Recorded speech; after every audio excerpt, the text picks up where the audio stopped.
السلام علیکم دوستوں، زبردست کہانی ہے، ضرور پڑھ کر آگے شیئر کریں اور چینل کو سبسکرائب کر دیجئے۔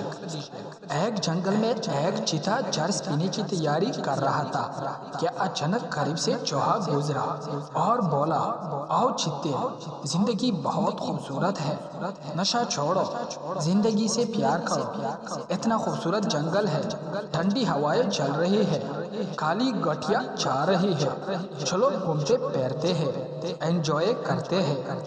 چیتے کو چوہے کی بات اچھی لگی، وہ چرس چھوڑ کر ساتھ گھومنے گئے۔ تھوڑی آگے جا کر ایک ہاتھی شراب کی بوتل کھولنے کی کوشش کر رہا تھا۔ چوہا پھر بولا، آؤ انکل ہاتھی، زندگی بہت خوبصورت ہے، زندگی سے پیار کرو، نشے سے انکار کرو، ٹھنڈی ہوائیں چل رہی ہے، کالی گٹھیا چا رہی ہے، خوبصورت جنگل ہے، چلو گھومتے پھرتے ہیں، سیر کرتے ہیں۔ ہاتھی کو چوہے کی بات بہت اچھی لگی اور وہ بھی ساتھ چل پڑے۔ آگے جا کر دیکھا کہ شیر ہیروئن کی پڑی ہوئی شاپر ہاتھ میں اٹھائے ہوئے نشے کرنے کی تیاری کر رہا تھا کہ چوہا اس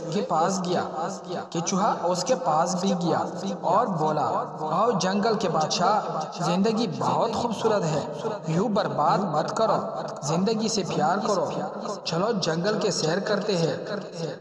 شیر نے چوہے کو غصے سے دیکھا اور زور سے ایک تھپڑ رسید کیا۔ ہاتھی اور چیتا حیران ہوئے اور پوچھا، شیر صاحب، چوہے نے تو آج بات کی ہے، آج تھپڑ کیوں مارا اسے؟ شیر بولا، یہ خبیث کل بھی کوکین سونگھ کر آیا تھا اور یہی بات کر کے مجھے 5 گھنٹے دھوپ پہ فضول گھماتا رہا، تھکا مارا اور ایسے چھولنے۔ کچھ ایسا ہی حال ایسے آج کل کی پاکستانی حکمرانوں کا ہے کہ ایک طرف ہمیں باتیں کرتے ہیں تو دوسری طرف رسوا اور شرمندہ کرتے ہیں۔ دوستو، اگر کہانی اچھی لگی ہو ساتھ سبسکرائب کر دیجئے، لائک دیجئے اور آگے شیئر کریں تاکہ دوسرے لوگ بھی مستفید ہو جائیں۔ بہت شکریہ۔